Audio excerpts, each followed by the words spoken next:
பாரு உன் பிள்ளைங்க எல்லாம் தூங்கிட்டு இருக்கு. அம்மா எல்லாருக்கும் வணக்கம். எல்லாரும் நல்லா இருக்கீங்களா? நாங்கள் லைவ்ல தான் வந்திருக்கிறோம். ஒரு வாரமா எல்லாம் பார்த்துருப்பீங்க. நம்ம பிள்ளைங்க எல்லாரையும் பார்த்துருப்பீங்க. எங்கள் நிலவரமும் உங்களுக்கு நல்லாவே தெரியும். எங்களுடைய சூழ்நிலை, மக்கள் கொடுத்த தொந்தரவு, நிறுவனங்களில் போட்ட பிரச்சனைகள் எல்லாமே பொய் உண்மை எல்லாமே உங்களுக்கு தெரியும். நாங்களும் எப்படி 2 வருஷமா வீடியோவில் பார்த்துருப்பீங்க எங்களையும். அதனால இப்போ எந்த நேரத்தில் என்ன பிரச்சனை கொடுப்பாங்கன்னு இதுக்கு மேலே எங்களுக்கு தெரியாது. அதனால நீங்கள் சொன்ன மாதிரி, நீங்கள் எனக்கு ஹெல்ப் பண்ண மாதிரி, நீங்கள் உங்களுடைய நம்பிக்கை, உங்களுடைய எல்லாமே வீம்போகாமல் நான் செயல்படுத்தி வந்துக்கிட்டு இருக்கேன். அதேமாரி உங்களுடைய நம்பிக்கை என்னைக்கும் வீம்போகாது. என்னுடைய விஷயத்தில் நானும் யாரையும் நம்பிக்கை துரோகம் பண்ண மாட்டேன்.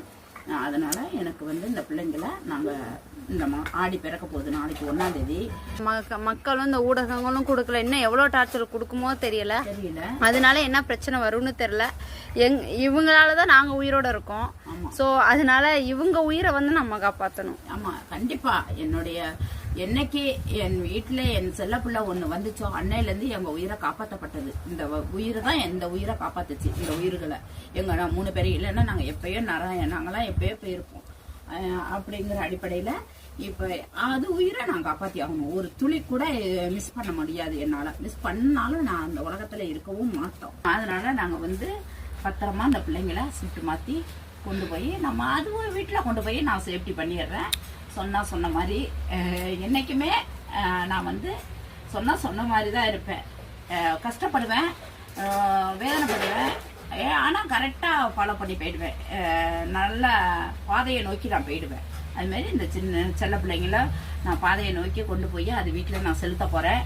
அதனால இந்த கொஞ்சம் வேலை இருக்கு, அதுக்காக கொஞ்சம் ஹெல்ப் பண்ணுங்க. உங்களால முடிஞ்ச உதவியை செலுத்துக்கு ஹெல்ப் பண்ணுங்க.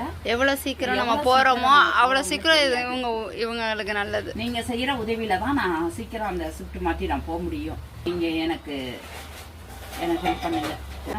என்ன சொல்றது, மக்கள் இந்த ஒரு உதவியை மட்டும் செய்யுங்க எனக்கு. ஆனால் அதுக்கப்புறம் நான் அந்த பிள்ளைங்களை கொண்டு போய் அங்கே நல்ல முறையாக சேர்த்து எல்லாமே செயல்படுத்தி வந்துட்டேன்னா அதுக்கப்புறம் நான் கேட்கவே மாட்டேன்.